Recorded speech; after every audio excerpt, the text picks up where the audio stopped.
innovando para hacer tus viajes más cómodos, seguros y las vías más ágiles. ATM en coordinación con la Alcaldía de Guayaquil. Muy buenos días amigos, viernes 10 de mayo de 2019. Hoy empezamos un poquito más tarde, pero aquí estamos. Bienvenidos a su programa Café La Posta. Yo soy Gabriela Yepes y antes de empezar el programa de hoy quiero agradecer a nuestros auspiciantes que nos permiten estar cada mañana aquí junto a ustedes. Gracias a Hyundai, gracias a la ATM, la Autoridad de Tránsito Municipal de Guayaquil, y por supuesto gracias a la cafetería de especialidad Il Barista, que nos abre las puertas cada mañana y nos ofrece lo más rico del café. Los invito a venir, está ubicado en la avenida Amazonas y República, en los bajos del edificio de las cámaras. Ahora amigos, podemos pasar a las noticias en caliente.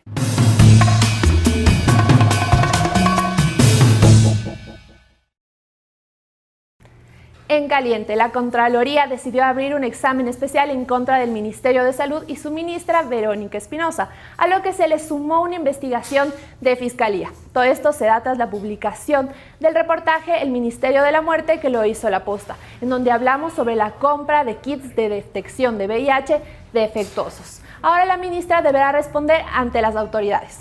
Por otro lado, en caliente también tenemos que ayer en la tarde, en una audiencia en la Unidad Judicial de La Tacunga, se determinó que si Ricardo Patiño quiere que le levanten la orden de prisión preventiva, tendrá que pagar una fianza de nada más y nada menos que de $50.000. Su abogado ya se pronunció y dijo que este valor es muy exagerado, pero que primero para aceptar tendrá que hablar con Patiño. Esperaremos la decisión de quien ahora es un prófugo de la justicia. Por otro lado, amigos, en caliente también tenemos las protestas de estudiantes de medicina que han salido a la calle en rechazo a un acuerdo ministerial firmado por la ministra Verónica Espinosa, en donde se establece una reducción del estipendio que les pagan a los internistas. A esto también se le suma reclamos de irregularidades en los procesos de la Asociación de Médicos Devengantes y Posgradistas. Y justamente para hablar este tema, que es otra raya a la administración de la ministra Verónica Espinosa, tengo como invitada a Paola Bastidas. Ella es la presidenta de la Asociación de Médicos Devengantes. Y al abogado de este caso, Diego Beltrán. Acompáñenos para hablar sobre este tema.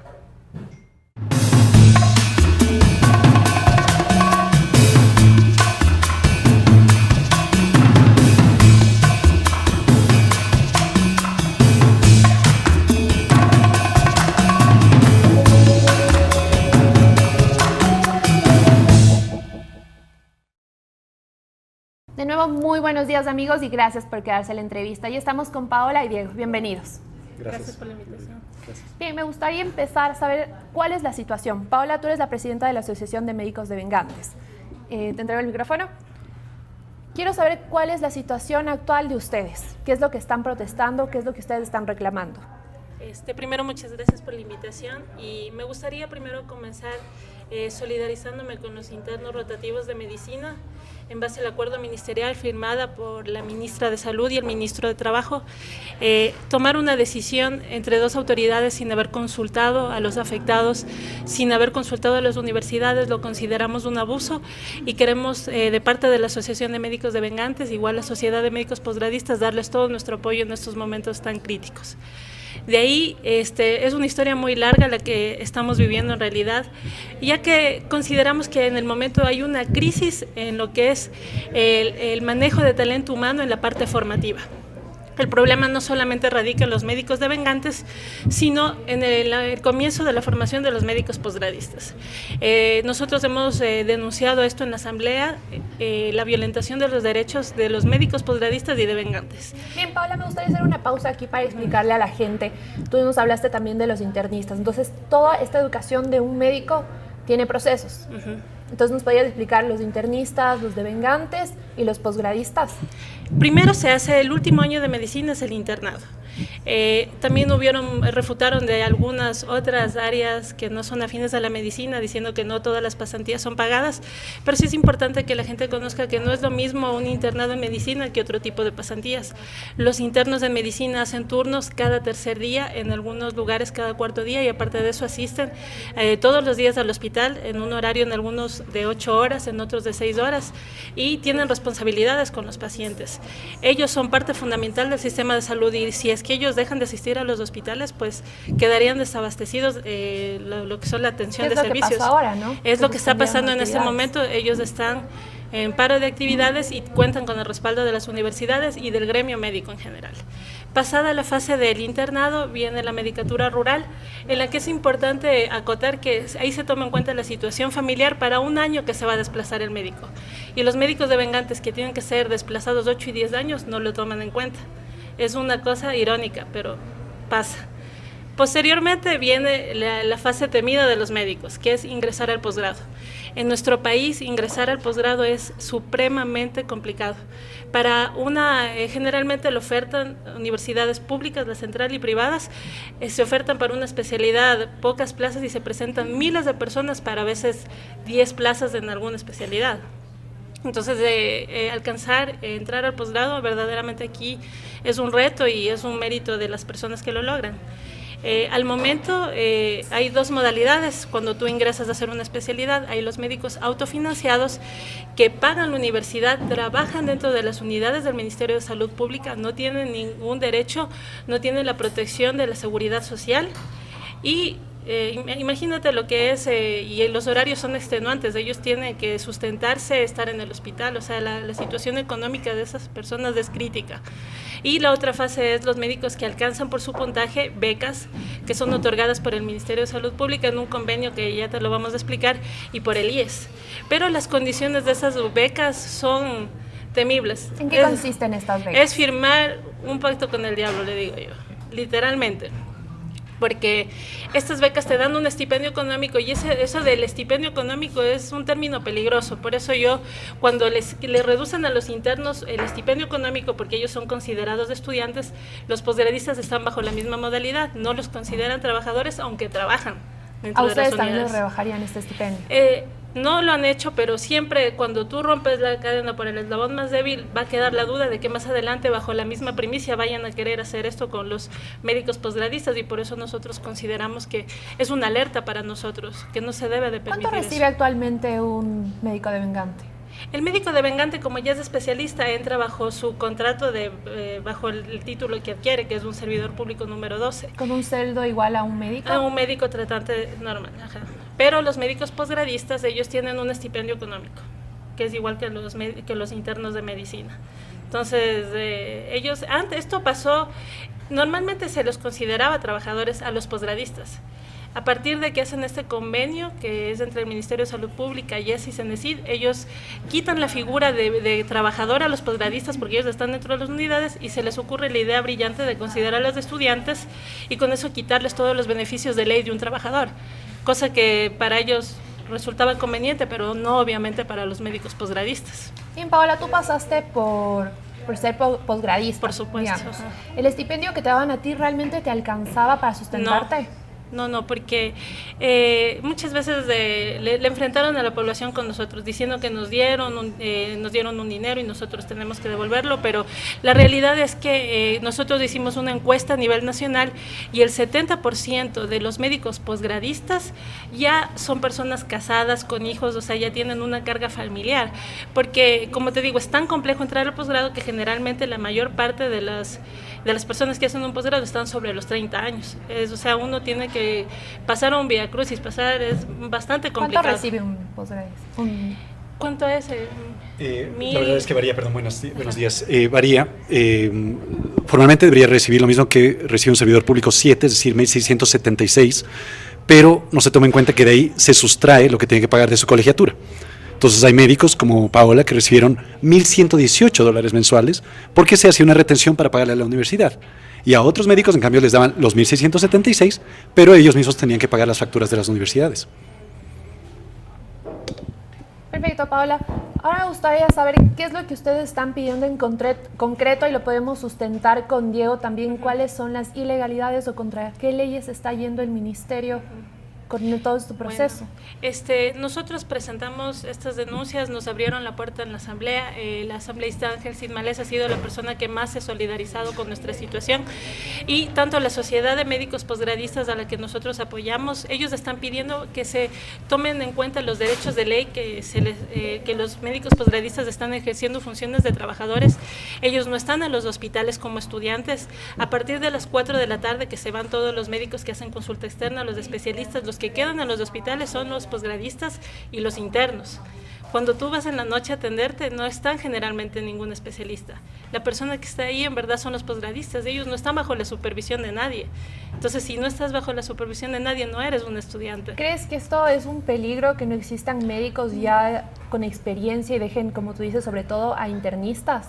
Los internos de medicina tienen funciones menores y los médicos de posgrado ya son médicos y bueno, ellos cuando llega algún caso de mucha complejidad están de llamada los especialistas, sobre todo en las áreas quirúrgicas que son, digamos, más complejas en el sentido de que necesitas de experiencia para resolver algún caso. Pero de ahí no, pues en general ellos son ya médicos generales que ya tienen igual bagaje en eso, entonces ellos resuelven lo que está a su alcance, que es la mayor parte de cosas, y en la mañana se resuelve con los especialistas los casos más complejos. Pero la persona que está ahí recibiéndote, atendiéndose, son ellos. Entonces no son estudiantes, son trabajadores de la salud, porque están ahí en el hospital, no están bajo la supervisión de nadie. Son muy pocas ramas en las que a veces tienen médicos supervisores, pero esas son minoría. La mayoría, yo por lo menos en mi posgrado, siempre estuve sola de noche haciendo todos los estudios y no había la supervisión de nadie, sino que se revisaban en la mañana los estudios más complejos. Entonces, quieren darte... Tú? Yo estudié en la Universidad Central, el posgrado de imagen, pero tú vas rotando por todos los hospitales para ir adquiriendo competencias de cada lugar, ¿no? Bien, Diego, me gustaría saber en la parte legal contra qué leyes se está yendo con irregularidades en este proceso, como los ha denunciado Paola. Gracias, Gaby, buenos días con todos. Como lo mencionó Paola, el tema es bastante complejo, es bastante largo, pero voy a tratar de ser súper ejecutivo. Hay dos fases, obviamente, en donde se está produciendo irregularidades. La fase de posgradistas y la fase de devengantes. La fase de posgradistas es este proceso de formación que cursan los médicos durante 3, 4 y 5 años en las más diversas especialidades. Y el problema principal comienza porque, efectivamente, en la asignación de la beca, la premisa inicial era que el médico sabría con anticipación cuál sería la plaza en donde habría de devengar, que es la plaza, obviamente, la unidad médica en la cual el ministerio lo necesita, le asigna y luego habrá de pasar su proceso de compensación. Pero desde el principio a los médicos se los hizo ingresar literalmente a ciegas. No firmaron sus contratos donde se establecían las condiciones de la beca, sino hasta 8 y 10 o 12 meses después de haber iniciado el posgrado, ya habiendo hecho inversiones de tiempo, ya habiendo renunciado a trabajos, entre otras cosas. Lo segundo que mencionó Paola es un problema súper grave. Hay una norma técnica de unidades asistenciales docentes que establece cuál es el número de horas que deben recibir de clases y cuál es el número de horas que deben estar en funciones supervisadas o tutoradas. Estas son, básicamente, la proporción es 16 horas de clases y 64 horas asistenciales. Pero de lo que los médicos han sabido relatar, y como ahora Paola ha expresado, realmente el número de horas que pasaban tutorados era marginal. O sea, de las 64 horas habrán sido 30, 20 horas que tenían tutoría, y el resto del tiempo estaban en funciones, con todas las responsabilidades que eso lleva. Es decir, tenían que recibir pacientes, diagnosticarlos, referirlos, hacer interconsultas, darles altas o incluso declarar defunciones. Entonces, ¿esto por qué se da? ¿Por la falta de médicos en el sistema? Bueno, ahí es donde... aprovechamiento del sistema para usar a estos estudiantes. Yo creo que justamente, Gabriela, ese es el problema. El Ministerio de Salud Pública llama inversión al pago que hizo de este estipendio a los médicos, cuando la realidad es que el Ministerio tuvo una fuerza laboral que duplicaba prácticamente el número de médicos que se necesitaba, porque ellos tenían que estar 80 horas en funciones, por un estipendio que ni siquiera era el mínimo. Como te decía yo, pues al momento de darles este estipendio, este era reducido por el hecho de que tenían que pagar su propia colegiatura y tenían que pagar ellos mismos su seguro social. No contaban con beneficios de ley, décimos, terceros, nada por el estilo, y tampoco tenían vacaciones. Entonces, el negocio, perdón, la expresión, era redondo para el ministerio porque tenía como te decía, una fuerza laboral del doble de médicos, porque trabajaban el doble, con una erogación inferior. Entonces, la inversión millonaria de la que habla el ministerio respecto de la formación de estos médicos realmente no es tal, porque por otro lado se ahorró bastante dinero en médicos tratantes, ya especialistas, que debía haber contratado para poder suplir los servicios de salud a nivel nacional. Ahora, el Ministerio de Salud obviamente tiene una responsabilidad compartida con las universidades, tiene una responsabilidad compartida con el Consejo de Educación Superior, pero ¿quién supervisa a las unidades donde los médicos posgradistas en ese momento estaban cursando sus estudios? ¿Es el Ministerio de Salud o es el IES? y no pueden escapar la responsabilidad de haber dado a los estudiantes funciones, digamos, fuera de lo que correspondía a su proceso de formación estrictamente dicho. Y ese trabajo no ha sido reconocido, obviamente ni económica ni monetariamente, no solo, mejor dicho, no ha sido reconocido, sino que ahora se ha considerado como que han pagado al médico un estipendio sin recibir una contraprestación en retorno, que como hemos visto no es así, y ahora obviamente quieren abocarlos a un proceso de devengación, es decir, restituir al Estado esta supuesta inversión por el doble del tiempo que ellos se formaron. Ahora, esto en el universo general de especialidades, digamos, de disciplinas, no suena mucho, porque la mayoría de posgrados duran 1 o 2 años. Es mi caso, yo por ejemplo cursé un posgrado de 2 años. Si yo tuviera que devengar o que compensar, tendría que compensar 4 años. Pero cuando un posgrado dura 5 años, como es el caso de algunas especialidades, tú tienes a gente que va a estar destinada a pagar 10 años de su vida de una restitución de fondos del Estado que realmente ya fue compensada con sus labores. Entonces, durante la fase de posgradistas ya existieron irregularidades que han sido reclamadas y están siendo reclamadas por un número importantísimo de posgradistas que obviamente reclaman que la norma no se está cumpliendo, la norma técnica de unidades asistenciales docentes, no se está cumpliendo con lo que dispuso tampoco la Ley Orgánica de Educación Superior. ¿Contra qué punto se está yendo? A ver, y este es un tema quizás uno de los más delicados. Tú tienes obviamente por jerarquía normativa, tienes la Constitución, tienes las leyes orgánicas y luego tienes obviamente el resto de disposiciones legales o reglamentarias. La Constitución a ti te establece, entre otras cosas, obviamente, el derecho a una libertad de residencia, libertad de trabajo, entre otras cosas. La Ley Orgánica de Educación Superior, vigente a la época en la que la mayoría de cohortes, como se las denomina a los grupos de médicos que cursaban los posgrados, pasó este proceso, establecía de manera expresa que sería CENESID, la entidad gubernamental responsable de expedir la normativa respecto de becas y devengaciones, y además, y decía, y me voy a permitir citar expresamente, que se prohibía la devengación de becas y asistencia económica con trabajo, de manera expresa, el artículo 78 de la Ley Orgánica de Educación Superior.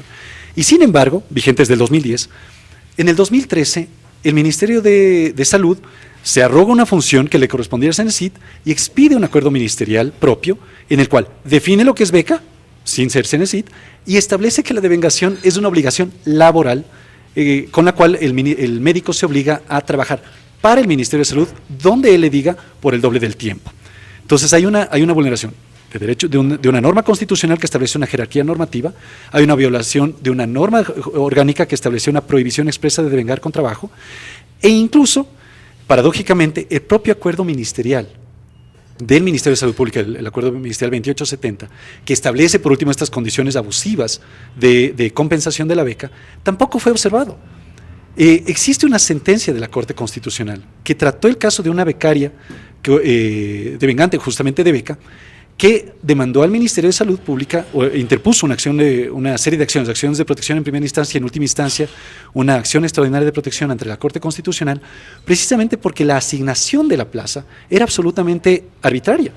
Ella lo que alegaba es que en la decisión de asignarle una plaza fuera de su lugar de residencia, y era de Guayaquil, se estaba violando los derechos suyos y también los de su hijo. Ella tenía un hijo menor de edad.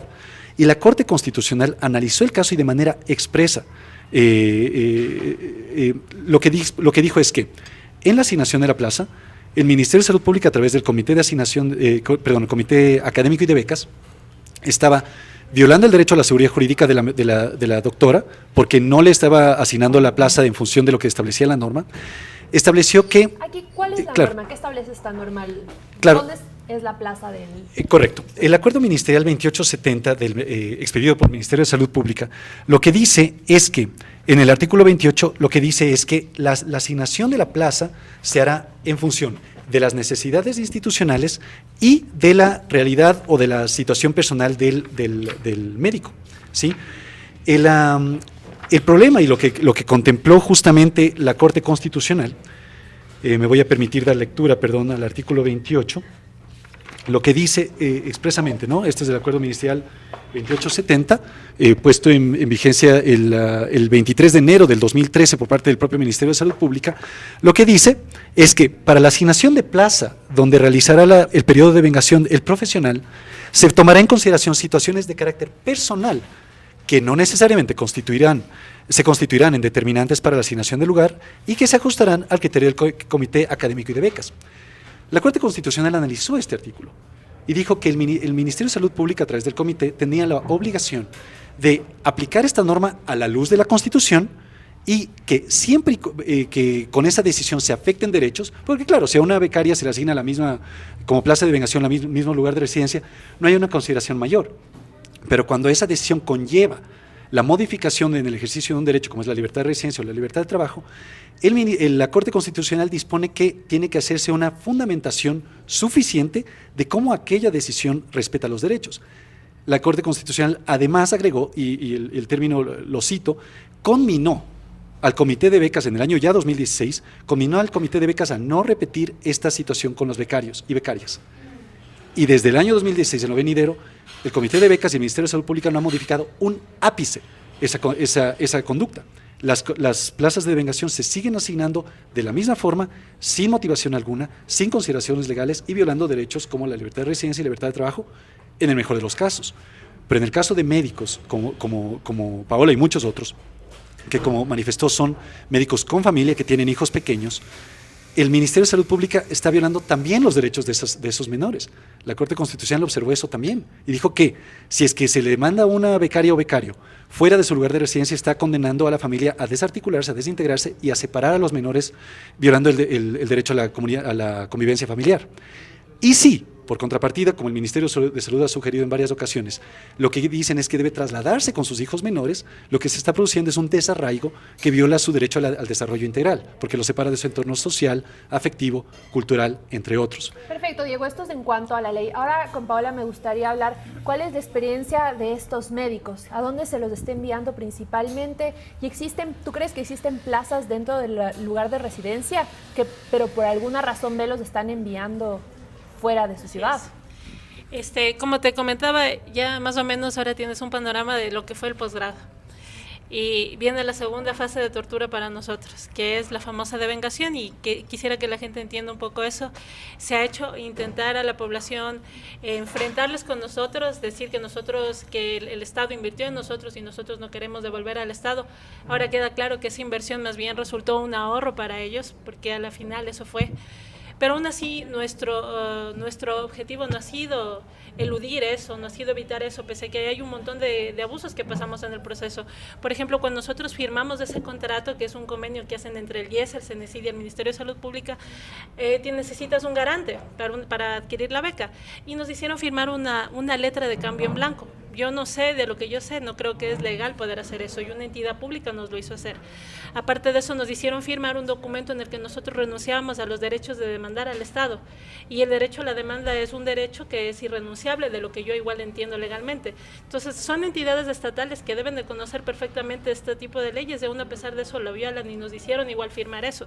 Entonces, en cada punto en el que te encuentras hay violentación de muchísimas cosas contra nosotros. Pasado el posgrado, lo que hacen es que el Ministerio de Salud Pública, en base a un análisis que hacen ellos, ven las unidades que necesitan los especialistas y te llaman a un sorteo que por mérito académico tú vas eligiendo la plaza. Pero el problema es que cuando ya te enfrentas a la realidad, se asigna la plaza. Muchos médicos que llegan a estas unidades, resulta que ese hospital en el que van no hay la infraestructura para ejercer la especialidad. Anestesiólogos que están en unidades donde no hay quirófanos o están en ese momento no están habilitados por muchísimo tiempo, cirujanos que igual han llegado a unidades en las que no pueden operar, especialidades más complejas, digamos neurocirugía, llegan a unidades en las que hay quirófanos, pero en cambio no tienen ni el equipamiento quirúrgico ni pinzas para realizar ese tipo de procedimientos.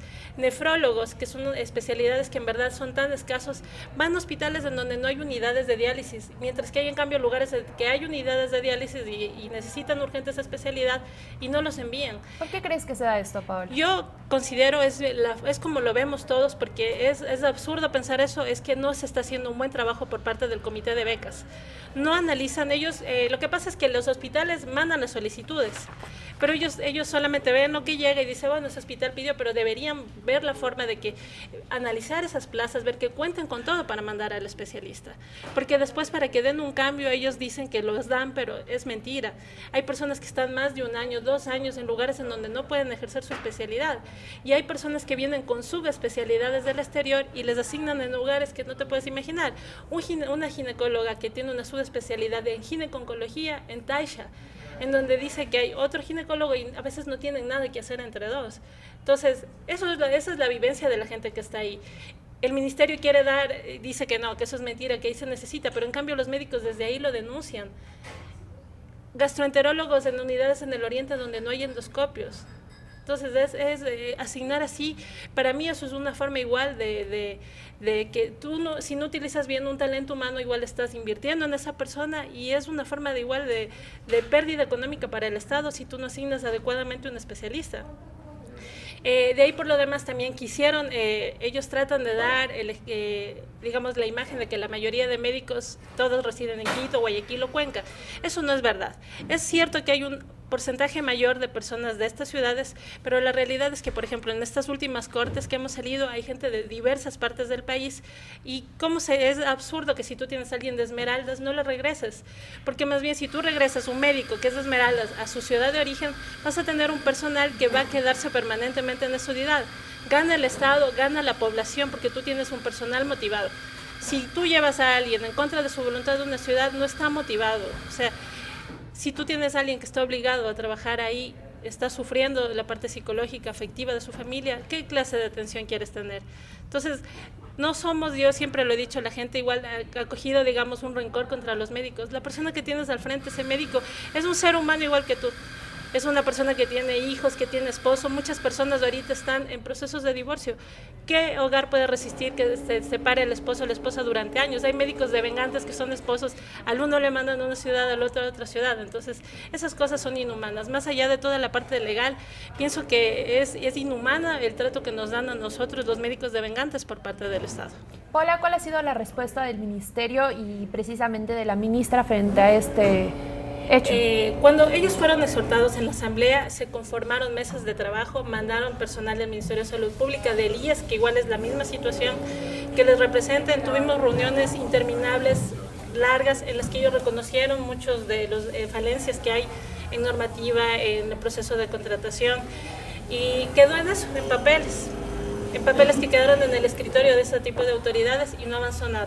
¿Cuándo inició este diálogo con la Asamblea? El año pasado llevamos como 3 meses de diálogo. Los 3 últimos meses del año pasado pasamos reuniones hasta la noche con todo este tipo de autoridades, pero más bien fuimos víctimas de ataque por parte del ministerio inicialmente y después, pese a todo el proceso, lo que quedó fue en papeles, en una hoja de ruta en el escritorio de las autoridades que no han hecho absolutamente nada por mejorar esto. Y específicamente la ministra Verónica Espinosa se ha pronunciado al respecto. En entrevistas radiales, por ejemplo, sí. No frente a ustedes, digamos. No. Tuvimos conversaciones porque hubo un conversatorio que el Ministerio de Salud Pública organizó, en el que, como siempre, se portaron muy amables, nos recibieron. Ellos mismos publicaron en su página de internet que han llevado un diálogo con los médicos posgradistas y devengantes, pero a la final solamente queda de fachada, algo para publicitar nada más de que hubo un diálogo con nosotros, cuando después de eso, a los siguientes meses nos llamaron porque hubo una concesión de ellos de que a los médicos que íbamos a salir se iba a hacer un análisis de plazas. No hubo tal análisis, solamente nos llamaron, nos dijeron otra vez de un sorteo, estas son las plazas que hay, elija. Y si no firma, ya te va a indicar los papeles que nos hacen firmar, diciendo que nosotros voluntariamente firmamos eso, cuando en ese rato dice, si tú no firmas, te demandamos. Totalmente, es realmente. Bajo amenaza. Claro, y lo que nos comentas es algo que se ha dado en este gobierno, ¿no? Saltan de rueda de prensa a otra para quedar bien y realmente no se ven resultados. Tú dices que el diálogo no ha funcionado. Evidentemente estamos viendo que no ha funcionado. ¿Cuáles son las acciones legales o cómo van a proceder a hacer ahora? Gracias, Gabriela. Sí, antes de pasar justamente a tu pregunta, pero no quiero que se diluya, este tema es súper importante y yo creo que es importante sobre todo ver que esto no es un tema especulativo sino real. Lo que yo tengo acá es el ejemplo, no es el ejemplo, es una credencial de asignación de plaza. Justamente el tipo de documento con el cual se decide el futuro de un médico durante 6, 8 y 10 años. Este es el tipo de documento que la Corte Constitucional observó. Y es curioso cómo el Ministerio de Salud Pública sostiene que hace sendos exámenes y análisis para la asignación de plazas de médicos sobre la base de la brecha de necesidades, etc. Y voy a permitir leer el párrafo final, que es básicamente un disclaimer que tiene esta credencial, que dice: el Ministerio de Salud Pública se reserva la facultad de asignar una nueva plaza de devengación de beca en los casos que los establecimientos de salud escogidos no cuenten con infraestructura, equipamiento, insumos y talento humano necesario para el desarrollo de las capacidades de la especialidad. ¿Esto qué es lo que nos dice? que primero te mando y luego sabré si es que puedes cumplir tus funciones ahí, lo cual es una irresponsabilidad. El Ministerio de Salud Pública, en lugar de precautelar el derecho a la salud de la colectividad, está afectándolo. Cuando yo tengo anestesiólogos en una plaza en donde no pueden ejercer su profesión y privando a extensas poblaciones de ese mismo anestesiólogo, yo estoy afectando el derecho a la salud. Cuando yo no hago un esfuerzo auténtico por llenar estas plazas, porque claro, todo el mundo tiene derecho al servicio de salud, eso es real, esa sí es una problemática que hay que abordarla, y el Ministerio de Salud tiene la responsabilidad de hacerlo, pero no es cuestión de agarrar un grupo, perdón la expresión, de médicos a los que se los ha tomado como fichas literalmente en una partida, para moverlos a placer donde se necesitan y donde no se necesitan también. Entonces, digamos, de cara a esto, Gabriela, para abordar tu pregunta, nosotros intentamos, como Paula lo ha expresado, durante meses, durante por lo menos un centenar de horas, dialogar, exponer. Nosotros realmente nos presentamos no como una contraparte del Ministerio, sino como sus aliados, exponerles las falencias. Este es un tema que no quiero que se diluya tampoco. Yo tengo acá contratos de servicios ocasionales que están regulados por la Ley Orgánica del Servicio Público, los LOSEP, que contravienen de manera expresa la Ley Orgánica del Servicio Público. La LOSEP y su reglamento establecen expresamente que un contrato de servicios ocasionales no puede tener más de 12 meses de duración o concluir al finalizar el año fiscal, por ley y por reglamento. Y el Ministerio de Salud Pública está poniendo a disposición de sus médicos devengantes contratos de servicios ocasionales que fenecen en el 2025, en el 2024, en el 2026. Tengo acá el ejemplo de uno de estos contratos, que es, pero es escandaloso. Este es un contrato puesto a disposición de un médico devengante del Ministerio de Salud Pública, que en la parte pertinente, y esto es importante verlo, en la parte pertinente, el tiempo de duración, no sé si se alcance a ver, está expresado aquí, que el plazo de vigencia de este contrato de servicios ocasionales es desde diciembre del 2018 hasta el 30 de noviembre del 2026. En contravención directa de lo que dispone la Ley Orgánica del Servicio Público. Nosotros expresamos esto a las autoridades del Ministerio de Salud Pública. Les dijimos, ustedes están procediendo de manera ilegal. Y la respuesta ha sido una negativa rotunda. No han dado su brazo a torcer, negando las solicitudes de rectificación de este tipo de procesos. Nosotros hemos agotado la vía del diálogo, hemos agotado la vía administrativa ante el propio Ministerio.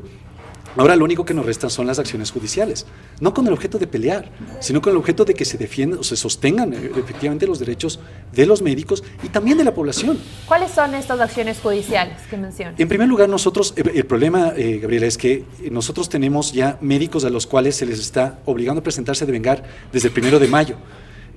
Como te decía yo, médicos que tienen familia, médicos que tienen hijos pequeños, hay doctoras que están embarazadas y hay doctoras cuyos hijos tienen 1 mes y medio de nacidos, que están legalmente dentro de un periodo de maternidad, a las que se les está conminando a presentarse a devengar, en violación también de derechos constitucionales y legales.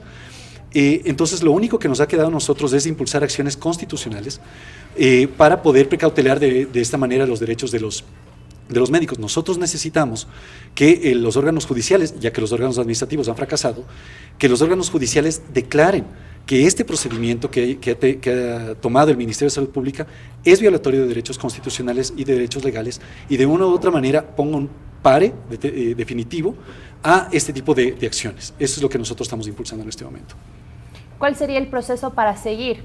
¿Cuándo ustedes ya lo presentaron? ¿En cuánto tiempo van a tener una respuesta? Bueno, nosotros, para serte absolutamente franco, Gabriela, no hemos cerrado la puerta del diálogo, entre comillas. Si nosotros estamos abiertos, realmente que el Ministerio tome conciencia finalmente de esto, que note que lo único la única intención detrás de esto es que todo se haga en un margen de legalidad y que nosotros estamos proponiendo soluciones. Nosotros no nos presentamos solamente a exponer problemas, les planteamos soluciones de manera directa, participamos con propuestas de reformas normativas a los acuerdos ministeriales que no se ajustan para que se solvente. Eso todavía lo puede hacer la ministra.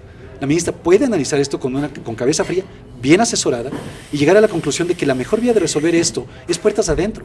Nosotros no necesitamos sentencias, nosotros necesitamos soluciones. Y si es que la ministra toma realmente con responsabilidad este problema, lo que puede hacer es proponer una reforma normativa que respete el tiempo de devengación adecuado y justo para un médico, las plazas de devengación asignadas de manera responsable y que se reconozca también evidentemente el tiempo de trabajo que los médicos están desempeñando durante su proceso de formación. Si es que ellos el día de mañana, hoy, presentaran ese tipo de propuesta, nosotros no tendríamos ningún problema con sentarnos a la mesa y encontrar una solución conjunta. Pero el Ministerio hasta ahora, durante meses, ha demostrado que su única intención es defender con uñas y dientes los procesos de estos, y lo único que nos va a quedar es que los jueces se pronuncien. Un tiempo estimado, nosotros, obviamente la justicia constitucional se busca que sea mucho más expedita. Aspiraríamos que no más de 1 mes y medio, 2 meses podamos tener al menos las primeras resoluciones que ojalá, en consistencia con el pronunciamiento de la Corte Constitucional, declaren que todo lo actuado por el Ministerio realmente está afectando a los médicos. Paola, ¿crees que la ministra Verónica Espinosa o el Ministerio de Salud va a dar el brazo a torcer, va a abrir un diálogo, o realmente ves escasa esa posibilidad? La verdad es que hemos tenido varias veces la oportunidad de conversar personalmente con ella y específicamente con los funcionarios de lo que es normatización del talento humano, y durante todas esas conversaciones y durante todos los años que hemos estado en esta lucha, porque no es reciente, sino desde el primer día 1 que comenzamos el posgrado, yo lo inicié, y nunca tuvimos ni siquiera la apertura. Ahora, con lo que la Asamblea les exhorta, tuvieron que sentarse con nosotros a conversar, pero de ahí antes ni siquiera nos dejaban pasar de abajo de la recepción del Ministerio de Salud Pública. Nos hacían hablar desde el teléfono arriba, porque no podía subir.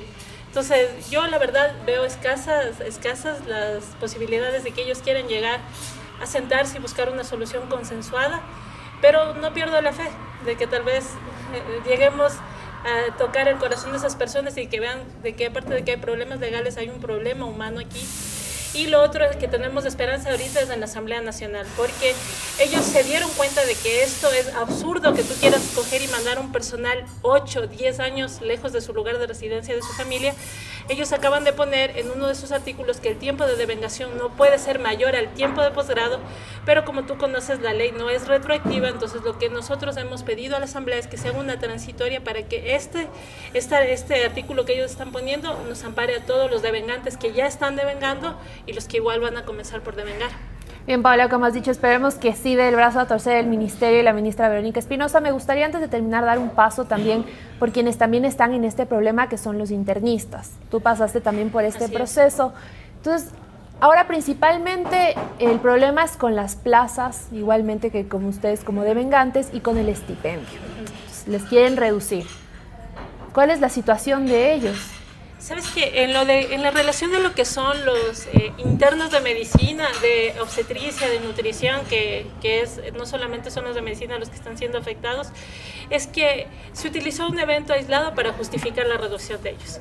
Porque nunca había pasado que las universidades saquen un grupo extra de internos con el que el Ministerio de Salud no contaba, pero esto no es una cosa que sea el justificativo para que tú les puedas reducir el salario. Y es con eso justamente con lo que se justificó y con la crisis del país, con la crisis económica. Eso se consideró una traición para la clase médica, porque fue una respuesta muy pobre por parte del Ministerio de Salud Pública y le botaron la pelotita a las universidades.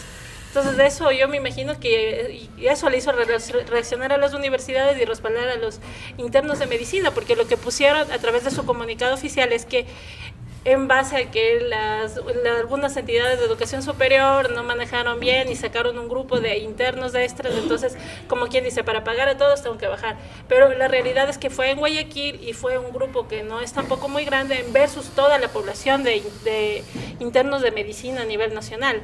Y como te decía, ellos tienen un rol fundamental en el sistema de salud. Si tú pones a alguien a hacer las actividades de los internos de medicina, a ellos se les dispara más bien la inversión que tienen que hacer. Tendrían que contratar médicos generales para poder hacer esas funciones que hacen ellos como estudiantes. Entonces, imagínate, a la final igual sigue siendo un ahorro para el Estado, porque ellos están ahí, trabajan toda la noche haciendo de todo, y más bien si tú tienes que poner un personal que ya tiene un título, eso más bien tendría que ser más de inversión que hace el Estado, así que no le encontramos la lógica, la verdad. Aparte de eso, ellos ganaron ese estipendio y la seguridad social, porque aparte de lo que les da esa reducción, ellos de ahí pagan su seguridad social $120, entonces prácticamente no recibirían más allá de $100 y pico mensualmente. Entonces, ¿qué pueden ellos hacer con esa cantidad de dinero cuando muchos internos de medicina no están en su ciudad de residencia? Ellos están en otras ciudades, tienen que pagarse alimentación, vivienda, transporte. Entonces, es inhumano, es absurdo, y nos parece que justificar con esa razón no tenía sentido alguno, porque fue una justificación muy pobre para nosotros lo que es. Totalmente. Yo tuve la oportunidad de hablar con un estudiante de medicina que justo está en el internado y tenían que iniciar este 1 de mayo. Así es. Él me comentó que ya les hicieron firmar un contrato, pero resulta que apareció este acuerdo ministerial el 26 de abril, unos días antes de un feriado. Así es. Cuando nos dio el presidente feriado viernes y miércoles, y les anunciaron que tenían que firmar un nuevo contrato. ¿Esto es legal? ¿Cómo se lo puede manejar? Diego, cuéntame. Bueno, realmente yo creo que sí hay algunos principios constitucionales que no se estarían observando. O sea, primero que nada tenemos lo que se denomina el principio de progresividad y no regresividad de los derechos. Es decir, cuando el Estado va haciendo avances en reconocimiento de derechos, en este caso obviamente la regulación de un estipendio por funciones, en este caso estudiantiles, el disminuir ese estipendio puede constituir, no lo quiero afirmar de manera categórica, pero puede constituir una violación del principio de progresividad y no regresividad de derechos. Además de que cuando tú adquieres una obligación contractual, es tu obligación honrarla.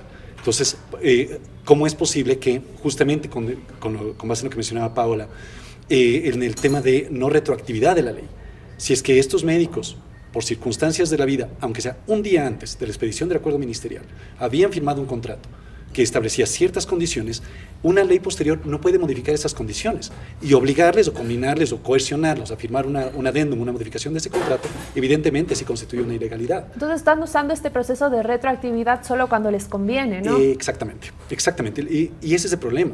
Cuando tú tienes una política selectiva en donde precisamente lo que estás haciendo es retrocediendo en el reconocimiento de derechos. No estás respetando la premisa básica de nuestra Constitución, que es un Estado de derechos y justicia. Nuestro Estado, desde la Constitución de 2008, reconoció que nosotros no somos un Estado de derechos, somos un Estado de derechos y justicia, lo que significa que colocas al ser humano y a sus derechos en el eje central de la actividad pública. Entonces, no solamente hay razones legales, como Paola ha expuesto, hay razones objetivas y técnicas de por qué estos son pasos absolutamente carentes de sustento.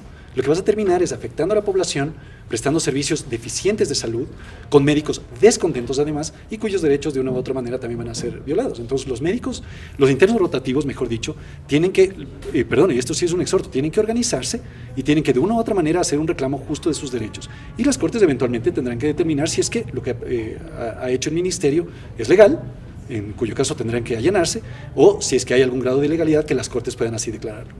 Perfecto, Paola, desde tu visión, ¿cuáles crees que van a ser las afectaciones en el sistema público de salud si pasa lo que acaba de pasar, que los internos rotativos paralizaron sus actividades, y que pueda pasar que médicos devengantes también lo hagan?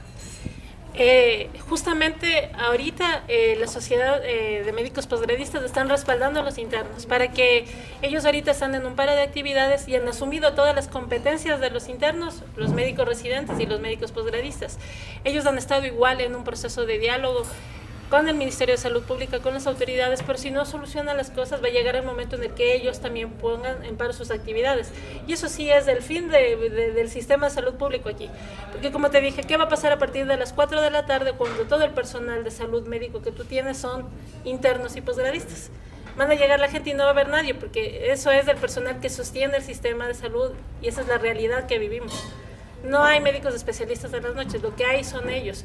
Y si es que ellos no van un solo día, eso es que caerían como todos los hospitales, no habría atención en ningún lado. Entonces, seguir desconociendo, seguir queriéndose cerrar, a que no querer tener un diálogo con estas personas es un absurdo. Porque ellos, como te digo, son parte fundamental. Y si tú te cierras a ellos, ¿qué vas a lograr? Simplemente van a seguir igual siendo perjudicados los pacientes en medio de eso. Pese a eso, ellos han tenido una actitud responsable. Siguen las personas que están de guardia, los médicos igual siempre tratarían de que por lo menos el que esté de guardia siga atendiendo, porque no, nuestro objetivo, ni el de los posgradistas, ni el de los internos de medicina, jamás va a ser afectar a la población.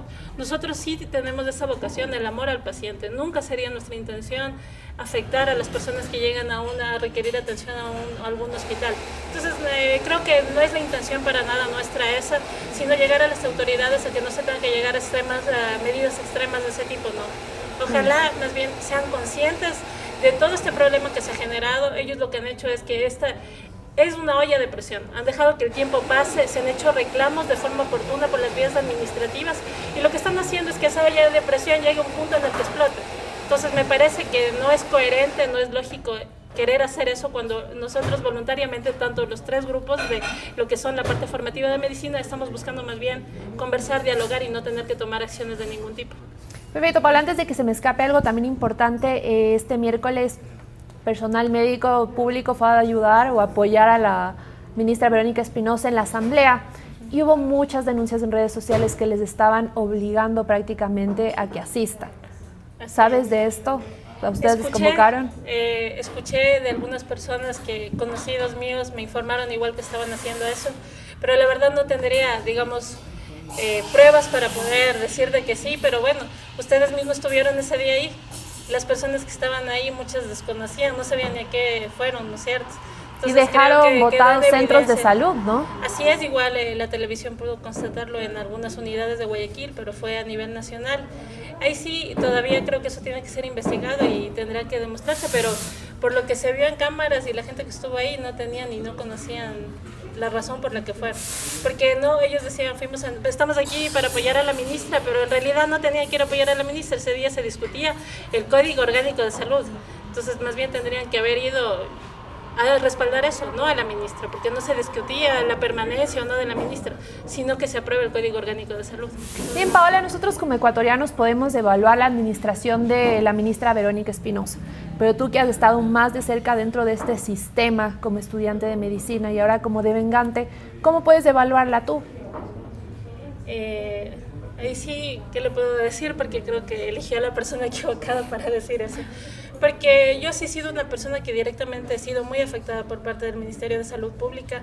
Cuando nosotros tomamos la dirección de luchar por los derechos de los médicos devengantes, la oposición del ministerio fue tan fuerte que a mí me lanzaron un comunicado oficial desde la página del Ministerio de Salud Pública diciendo que yo soy una persona mentirosa, que estoy tratando de movilizar a mis compañeros. La cuenta oficial del ministerio. Sí, y diciendo que yo quiero sacar un beneficio personal cuando es público y todas las personas que me respaldan y respaldan a la Asociación de Médicos Devengantes saben que yo desde el día 1 que comenzó el posgrado he luchado por la devengación en esta ciudad porque tengo 2 hijos menores de edad que residen aquí y que tienen aquí su estabilidad educativa, emocional, etcétera. Entonces no es una lucha que yo estaba tratando de palanquearme por ahí, cosa que otro grupo de médicos sí lo intentó y que los trataron de usar en nuestra contra. Se utilizaron cosas muy bajas que yo la verdad, yo soy una ciudadana común de acá y yo ese tipo de cosas políticas no estaba acostumbrada. Imagínate que utilizan tu nombre desde la página de internet de ellos y te ataquen diciendo que tú eres una mentirosa, que estás tratando de desestabilizar el sistema, que pueden tomar acciones legales contra ti. Imagínate que te digan eso. Para mí fueron momentos muy difíciles, todo lo que yo tuve que pasar en esa época. Lastimosamente el gremio médico no tiene aún el respaldo suficiente de las federaciones, de los colegios. Creo que hay muchos intereses políticos en esos grupos. Gremios se han pronunciado, ¿no? Y han dicho que quieren que salga la ministra. Por primera vez creo que se unen en conjunto para dar ya algo definitorio. Creo que todo se ha juntado, ¿no? También nuestro reportaje sí, del Ministerio de la Muerte, que tendrán más publicaciones. Esperemos que dé resultados. Pero sí, sabes que no tuve en ese momento, yo imaginé que iban a saltar los gremios de mi defensa y no fue así. Me acuerdo que no sé si tú escuchaste una denuncia que hizo una periodista, no recuerdo el nombre, de que había ido a atender a su papá Elías y puso una denuncia en sus redes sociales de que el médico que le atendió le había atendido como un robot, que ni siquiera le había regresado a ver, que había estado en su computadora y no le había examinado a su papá. Ella estaba muy molesta y denunció que los médicos son como robots y el colegio de médicos, todo el mundo saltó que esta periodista, ¿cómo puede decir eso? Está afectando a los médicos, que está deshonrando la medicina.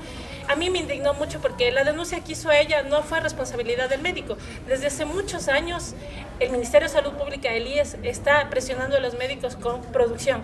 Te exigen que tienes que, entre más, si no presentas los suficientes pacientes, ya te mandan un kit que está baja tu producción. Entonces, para ellos todo es la producción y la calidad de atención y la calidez en dónde queda. Desde hace mucho tiempo están poniéndote pacientes uno tras otro cada 15 minutos. ¿En qué rato quieren que el médico les examine? Cuando ustedes se enfrentan a eso de que tienen un médico que les parece inhumano, no es el médico, es el sistema perverso que están viviendo los médicos. Ellos no tienen más opción que que atender a los pacientes así porque tienen que cumplir la producción que el hospital te exige, ¿me entiendes?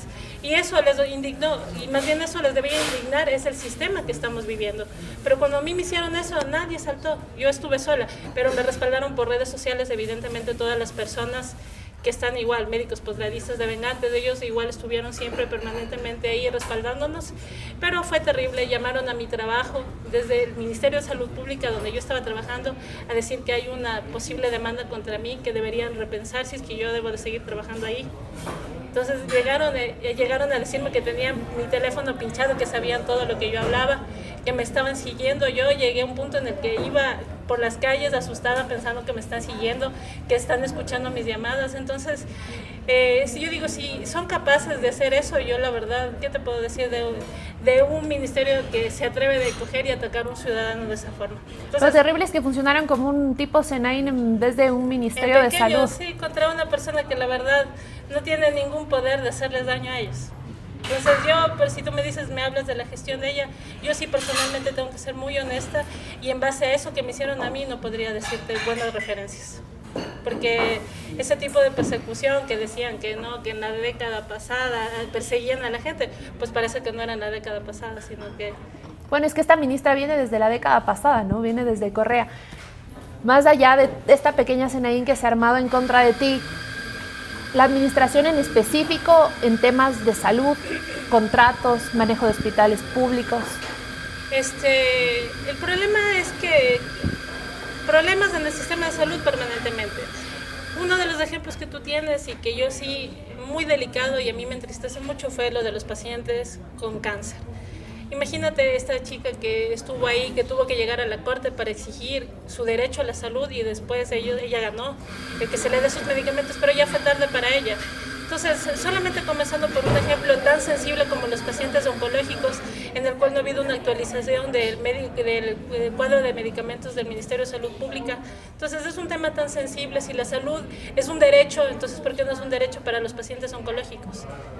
Entonces, solamente con eso tú ya te puedes imaginar el panorama en salud como está, solamente viendo desde los pacientes oncológicos. Totalmente una administración manchada, ¿no?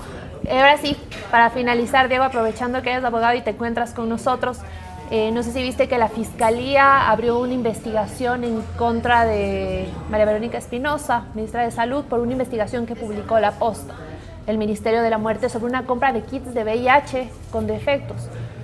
¿Cómo se la puede acusar si se le va a formular cargos? Bueno, es un tema también delicado. En temas penales, obviamente, no hay que anticipar ningún tipo de criterio. Lo que evidentemente debe hacer la Fiscalía es justamente eso, investigar, ¿no? Es decir, tiene que determinar si es que en el proceso de contratación de esos medicamentos se cumplieron con los procedimientos que debían hacerse, si es que se levantaron alertas, vi su reportaje sobre el Ministerio de la Muerte, si es que se levantaron alertas que fueron puestos en conocimiento de las autoridades y aún así optaron por continuar por el mismo camino, pues entonces sí empiezan a generarse mayores indicios. ¿Por qué se hizo caso omiso de esas advertencias, de esas alertas, y con el único objeto o de ejecutar presupuesto o de generar una especie de propaganda política de cumplimiento, se adelantó la contratación de este tipo de pruebas?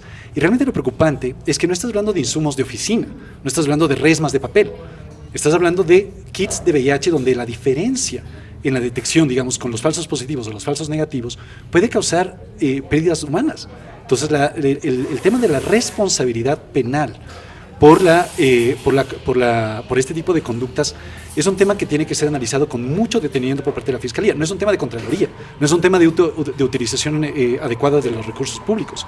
Cuando tú tienes como consecuencia de tu gestión víctimas mortales o víctimas fatales, obviamente la Fiscalía tiene que poner una lupa muy grande y un examen muy minucioso respecto de cuál fue la cadena de la ejecución de ese proceso, porque mira, yo he trabajado para el Estado, o sea, sé que hay una cadena enorme dentro del proceso de contratación, o sea, gente técnica que tiene que analizar la viabilidad, gente jurídica que tiene que analizar la legalidad, entre otras cosas, pero todo, claro, confluye en una autoridad que tiene que tener la debida diligencia para saber que un determinado contrato, que un determinado producto que está contratando, va a cumplir efectivamente con sus funciones. Y si había una alerta de un 33%, corrígeme si me equivoco, 33% de inefectividad, perdón, la ineficiencia, en 2018 realmente llegó a un 40%. Correcto, pero inicialmente era 33 y luego sí, se incrementó con las pruebas japonesas, si mal no recuerdo. Entonces, si tú como autoridad sanitaria nacional, cuya responsabilidad es la provisión de servicios de salud y la garantía de una u otra manera que esta salud llegue a quienes debe llegar y llegue como debe llegar, haces caso omiso de ese porcentaje, no haces justamente una advertencia al paciente y decirle, mire, esta prueba realmente no es tan efectiva como creemos, siempre va a valer la pena hacer una segunda opinión, no se asuste si le detectamos VIH o no descarte la posibilidad de que lo tenga si es que sale negativo, pero ese grado de responsabilidad no existe. La ligereza con la que se ha manejado ese tema es sumamente preocupante y la Fiscalía determinará si es que no se queda en ligereza o negligencia, sino que incluye ya, digamos, incurre en el dolo, que es obviamente la intención o al menos la negligencia grave que puede generar responsabilidad penal. Gabriela, voy a aprovechar solamente claro, este minutito para mencionarte algo que guarda relación con esto, pero también guarda relación con lo anterior. Hay que ser sumamente prudentes en el manejo del discurso respecto desde el punto de vista político.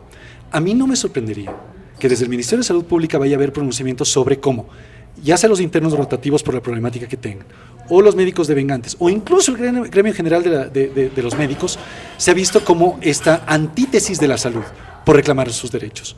Ya lo ha dicho el Ministerio en ocasiones pasadas, el interés colectivo a la salud está por encima del interés particular del médico que se respete sus derechos, y ese es un falso dilema, esa es una falsa colisión, porque tú tienes otros medios a través de los cuales puedes precautelar que esos derechos se respeten y sin necesariamente violar los derechos de los médicos en primer lugar. Y el Ministerio tendría que demostrar que ha hecho todo lo necesario para evitar la reducción de los estipendios en el caso de los internos rotativos o de procurar esos servicios de salud a nivel nacional en el caso de los médicos devengantes, antes de decir que la única forma en la que tenía de sacar adelante los servicios de salud para la colectividad era violando derechos de los internos rotativos o violando derechos de los médicos devengantes. Totalmente, perfecto, Diego, y muchas gracias por acompañarnos también, Paola, contarnos de este caso. Esperemos que realmente el Ministerio atienda que es una realidad y es un problema que está viviendo nuestra sociedad, en algo tan importante como es la salud. Muchas gracias por acompañarnos y muchas gracias a ustedes, amigos, por quedarse a la entrevista. Como sabemos, este caso ya fue expuesto, la ministra Verónica Espinosa y específicamente el Ministerio de Salud tienen que actuar, porque no solamente es el problema con internistas, devengantes, posgradistas, es también la ola de despidos que ocurrió después de un feriado de 2.500 a 3.500 de la salud pública que realmente son necesarios. Se debe manejar con más cautela y entendimiento. Y no solamente eso, ahora también La Posta está publicando reportajes en donde el Ministerio estaría atentando contra la vida de los usuarios del sistema público. Uno de ellos fue la compra de kits de VIH que daban falsos resultados. La gente puede andar por ahí cuando le dijeron que no tenía VIH o gente que le dijeron que tenía y no lo tenía. Entonces, justamente esto es un llamado a la ministra Verónica Espinosa. La tendremos aquí este martes, según anunció Anderson Boscan, y Santiago Cuesta le confirmó que estará aquí. Un cara a cara para que nos presente sus respuestas y esperemos que no lo siga negando como le hizo en su rueda de prensa. Muchas gracias, amigos, por quedarse a la entrevista. Que tengan un excelente fin de semana.